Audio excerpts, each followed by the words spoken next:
السلام عليكم أساطير HD أكشن. بطل فيلمنا النهاردة بيروح يزور ابنه في السجن، لكنه بيتفاجئ إن أحد السجناء استولى على السجن وعايز يقتل كل اللي فيه، فبيقرر القاتل السابق إنه يعمل كل اللي يقدر عليه علشان ينقذ حياة ابنه من الموت. يقال دائما ما يعود المجرم إلى مسرح الجريمة. فإن كنت من محبي الغموض والإثارة والقضايا الغامضة، دلوقتي فعلنا بيج أرشيف. خليني أقول لك يا صديقي إن في قضايا كتير من بشاعة تفاصيلها بيتم حظر تداول أي تفاصيل عنها. يلا يا صديقي ادخل للبيج. هنقدم فيه تقارير مفصلة عن أغرب القضايا وأكثرها غموضاً وإثارة بشكل احترافي وبمصادر موثقة. هتلاقي الرابط في أول تعليق. ادخل للبيج وتابعنا علشان توصلك كل حلقاتنا الشيقة من أرشيف.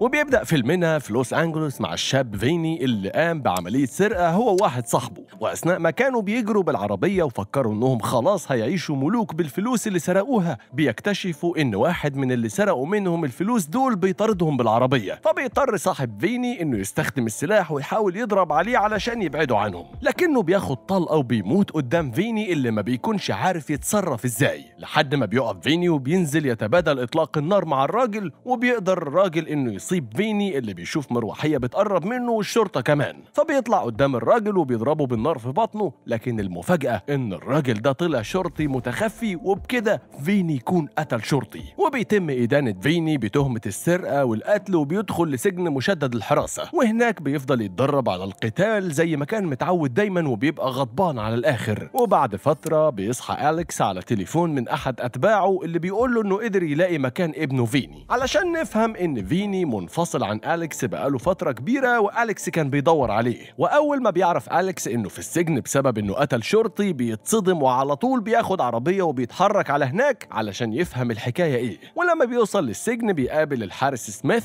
اللي بيفتشه وبياخد أي متعلقات معاه علشان الزيارة، وبيتكلم أليكس مع فيني وبيبقى متضايق من الوضع اللي وصل ليه، وبنعرف إن أليكس كان بيشتغل لصالح منظمة سرية جدا اسمها بلاك أوبس، وشغلته إنه يقتل الأشخاص فقط لا غير، وده كان سبب الخلاف دايما بينه وبين فيني، وخلاه يتربى بعيد عنه طول السنين اللي فاتت. ولما بيسألوا أليكس عن حاله في السجن بنعرف إن فيني كل يوم في مشكلة شكل مع واحد من المساجين، لكنه بيقدر يتعامل معاهم وبيضربهم بسبب لياقته ومهارته العالية، بس فيني بيبقى لسه متضايق من أليكس وبيطلب منه ما يحاولش يخرجه من هنا لأنه مش هيعرف، وبيفضل يشتم فيه وبيطلب منه يمشي وما يجيش تاني. فبيروح أليكس على الحمام علشان يهدي نفسه شوية بعد اللي ابنه عمله معاه، وفي نفس الوقت ده بيدخل المسجون المخضرم ماكس الغرفة معينة علشان يناقش شروط إطلاق سراحه، وبيبقى ماكس مسؤول عن تفجيرات كنايس ومباني تابعة للحكومة زمان، ومستحيل يخلوه يخرج من السجن، فبيفضل يستفز واحد من الموجودين في الغرفة لأنه قتل شريكه زمان. وأول ما بيقرب الراجل من ماكس بيتفاجئ الجميع بالحارسة الموجودة بتضرب النار على الراجل وبتقتله، وعند وقت معين بيتصدم الكل بانفجارات في كل أنحاء السجن. وهنا بيطلب ماكس من الحارسة إنها تخلص على باقي أعضاء اللجنة، وبالفعل بتنفذ بدون تردد.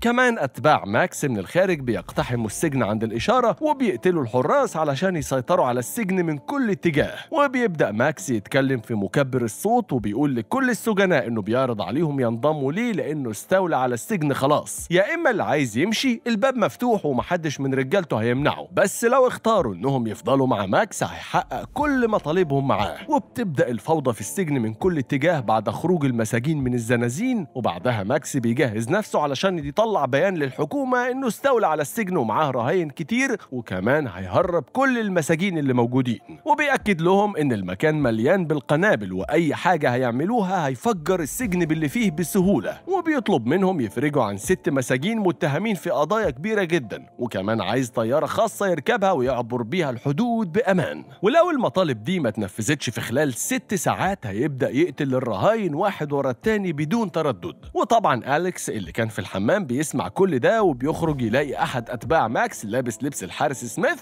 اللي شافه وهو داخل، وهنا بيفهم إنه هيقتله، خصوصا إن الراجل بيطلب منه يجي معاه علشان يخرجه من هنا. وفجأة بيطلع المسدس وبيبدأ يضرب النار على أليكس اللي بيستخبى فورا، وأول ما بيقرب منه الراجل بيبقى السلاح خلص، فبيستغل أليكس الموضوع وبيهجم عليه بمنتهى السرعة، وبينجح إنه يقتله، وبياخد السكينة والشنطة الشرطة اللي معاه. وطبعا الدنيا بتتقلب بره السجن، وبيوصل الشرطي كولمان علشان يتابع اللي بيحصل ويشوف هيعمل ايه مع ماكس، خصوصا ان ماكس بيشوف قلة من المساجين هم اللي قرروا انهم يفضلوا معاه ومن ضمنهم فيني، وعلشان يخوفهم بيقرر انه يقتل واحد منهم بمنتهى الوحشية قدامهم علشان بس اتكلم الاول. وبيسألهم بعدها اذا كان في حد منهم يعرف مكان مستودع الاسلحة اللي في السجن، وفيني بيرفع ايده وبيأكد له انه هيوصله للمستودع بس ما يقتلش حد تاني منهم. فبيعجب بيه ماكس وبيقرر انه يتحرك لمستودع الاسلحة علشان الكل يبقى مسلح. في الوقت ده بيقدر كولمان انه يخترق المكبر بتاع السجن، وبيحذر المساجين انهم يخرجوا او ينضموا لماكس والا العواقب هتبقى وخيمة. فبيضرب ماكس كام طلقة في الهواء علشان يعرف كولمان انه قتل واحد من الرهاين بسبب الكلام اللي قاله دلوقتي. وفجأة تليفون مساعد كولمان بيرن وبيبقى أليكس اللي بيطمن كولمان ان الراجل بتاعه جوه وهيحاول يحتوي الموضوع. ولما بيسأله كولمان عن نفسه فبيرفض يقول وبيقفل السكة. وبيقرر أليكس فعلا انه يتعامل مع الوضع الراهن، وبيطلع السكينة وبيتسحب في هدوء لحد ما بيهجم على احد رجال ماكس وبيذبحه فورا وبياخد سلاحه. واول ما زميله بيطلع من الحمام بيقتله أليكس في الحال بدون تردد، وبيكمل حركة في المكان. في نفس الوقت اللي بيوصل فيه فيني واللي معاه لمستودع الأسلحة، وبيكون رافض انه يستخدم سلاح هو كمان، بس الحارس الشخصي لماكس بيحذره وبيطلب منه ياخد السلاح لو عايز يخرج من هنا حي، فبياخده فيني. بس اللي محدش يعرفه ان القاتل المحترف أليكس عمال يقتل في رجالة ماكس واحد ورا التاني بمنتهى السهولة. ولما بيتصل ماكس على كولمان علشان يعرف عمل ايه، وبيلاقيه بيماطل بيعمل انه قتل رهينة تانية علشان يخوف كولمان اللي على طول بيقول ان الطيارة اللي طلبها هي اللي بتجهز حاليا، وبيشوفوا لسه موضوع السجناء اللي ماكس عايز يحررهم لانه موضوع مش سهل. واثناء تجول أليكس بياخد باله من المساجين اللي انضموا لماكس ومش بيشوف فيني لانه بيمشي من معاهم لمكان تاني. فبيقرر أليكس انه يرمي عليهم قنبلة دخان علشان محدش فيهم يشوف حاجة. وبيهجم أليكس عليهم بالسكينة بمنتهى الهدوء وبيقتل فيهم واحد ورا التاني باحترافية عالية جدا ومحدش بيقدر عليه. ولما بيوصل فيني عند ماكس بيستغرب ان مفيش جثث للرهاين،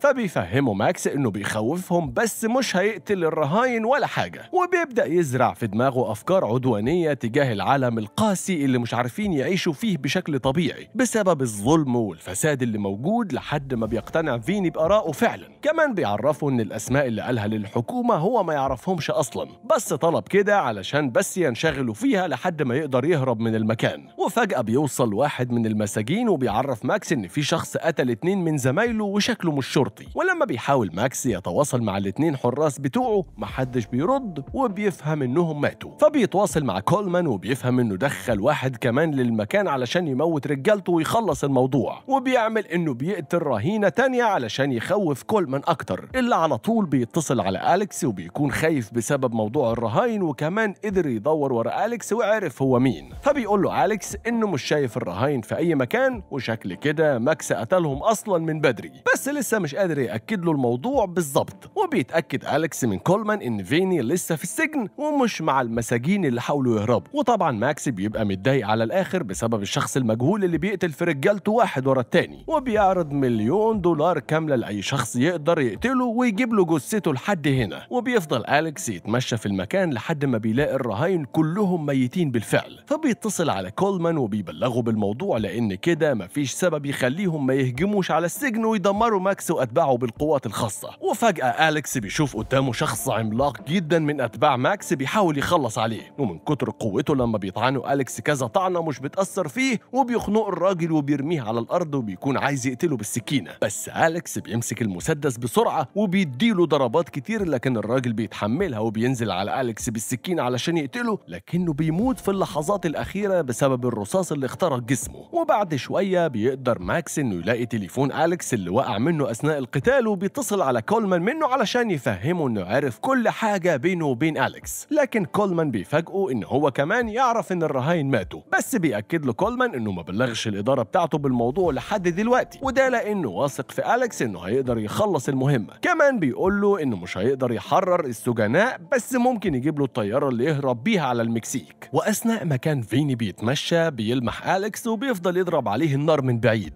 بس أول ما الاتنين بيشوفوا بعض بيقفوا، وبيتفاجئ أليكس إن ابنه الوحيد بقى من أتباع ماكس وكمان مقتنع بأفكاره. وبيحاول أليكس يفهمه إن ماكس غلط وهيتسبب في موته، لكن فيني بيبقى مقتنع بكلام ماكس وكمان حاقد على أليكس لأنه قتل 2 من المساجين زمايله. وحتى لما بيقول له أليكس إن ماكس قتل الرهاين كلهم بيرفض يصدقه وبيديله طلقة في رجله، وبيطلب منه فيني إنه يمشي من المكان طالما لسه قادر يعمل كده. وبيدخل أليكس الحمام وبيستخدم الأدوات اللي معاه علشان يداوي الإصابة اللي خدها في رجله بأقصى سرعة. ولما بيتواصل ماكس عن طريق اللاسلكي بيلاقي أليكس هو اللي بيرد عليه، وبيفضل يسأله عن اللي بيعمله في المكان هنا لحد ما بيفهم إنه عايز يخرج حد منه لكن لسه مش عارف هو مين. وأليكس بيأكد له الكلام ده لما بيسكت وما بيردش عليه. وبيقرر أليكس يكمل اللي بدأه وبيتصل على كولمان وبيعرفه إنه ابنه اتضحك عليه من ماكس وخلاه ينضم له. فبيعرفه كولمان إن في طيارة جاية تاخد ماكس دلوقتي وهتقتله بعيد. كمان بيأكد له إن فريق القوات الخاصة هيقتحموا المكان بعدها وهيقتلوا كل أتباع ماكس حتى ابنه. فبيقرر أليكس إنه يستغل الكام دقيقة اللي فاضلة علشان يخرج ابنه من المكان قبل ما يموت لأن القوات الخاصة وصلت وبالفعل بدأوا الاقتحام. وبيتجه أليكس للمطبخ وبيدخل في قتال مع أتباع ماكس لحد ما بيقدر يقتل واحد منهم، لحد ما بيظهر الحارس الخاص بماكس قدامه وبيقرر إنه يدخل معاه في قتال بالأيدي بدل الأسلحة، لكنه بيتفاجأ بمهارة وسرعة العجوز أليكس. لكن بسبب ضخامة الحارس بيقدر إنه يوقع أليكس على الأرض وبيسأله عن الجماعة اللي منضم ليها لأن مهاراته استثنائية. وبسبب خبرة الحارس الكبيرة بيقدر إنه يحدد إن أليكس تبع بلاك أوبس المميتة اللي هدفها الوحيد هو قتل الأشخاص اللي محدش يقدر يقتلهم. وهنا بيقوم أليكس بمنتهى الغضب وبيهجم عليه بشراسة كبيرة جدا وبيوقعه في الأرض وبينزل عليه ضرب بلا هوادة لحد ما بيديله ضربة قاتلة في رقبته بيخليه مش قادر يتنفس وبيموت بطريقة وحشية للغاية.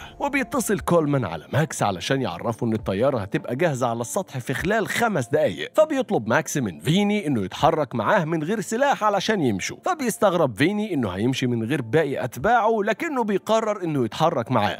بس أول ما بيطلعوا للسطح ماكس بيطلع سلاح وبيوجهه ناحية فيني وبيسأله عن علاقته بأليكس. فبيعرفوا فيني إنه أبوه لكنه مش مهتم يعرف عنه حاجة وهيسيبه وهيمشي. فبيخيروا ماكس إنه يقتله هنا ودلوقتي يا إما يقتل أليكس لو جه وراهم، وبيديله كمان السلاح وبيطلب منه ياخد قراره حالا. بس الغريب إن فيني بيرفض إنه يقتل ماكس اللي على طول بياخد منه السلاح وبيوعده بمستقبل مبهر طول ما هو معاه. بس هنا بيوصل أليكس أخيرا وهو مصاب ومش قادر بس موجه السلاح على ماكس. فبيستغل ماكس انشغال أليكس بابنه وبيضربه طلقة علشان يقع على الأرض. فبيجري عليه فيني بسرعة وهو خايف عليه. فبينشن أليكس بآخر نفس فيه على ماكس وبيديله طلقة في بطنه قبل ما يركب الطيارة. فبيقف ماكس وبيطلب منه يقتله نهائي وينهي كل حاجة، بس أليكس بيرفض لأنه متأكد إن ماكس كده كده ميت وبيسيبه يركب الطيارة. وبيعتذر فيني لأليكس على الطلقة اللي ضربها له وبيتحرك معاه. وأثناء ما ماكس كان متعلق في سلم الطيارة وحاسس بالحرية بيموت بسبب الإصابة وبيفارق الحياة. وبيخرج أليكس وفيني من باب السجن قدام الشرطة، وكولمان هو اللي بيفرح لما بيلاقي أليكس على قيد الحياة وكمان قدر ينقذ ابنه من المذبحة اللي كان عاملها ماكس، والاتنين بقوا قريبين من بعض بعد كده. وبكده بينتهي فيلمنا النهارده يا أسطورة. ما تنساش تدعمنا بلايك وتكتب لنا رأيك في كومنت علشان توصلك كل ملخصات HD أكشن.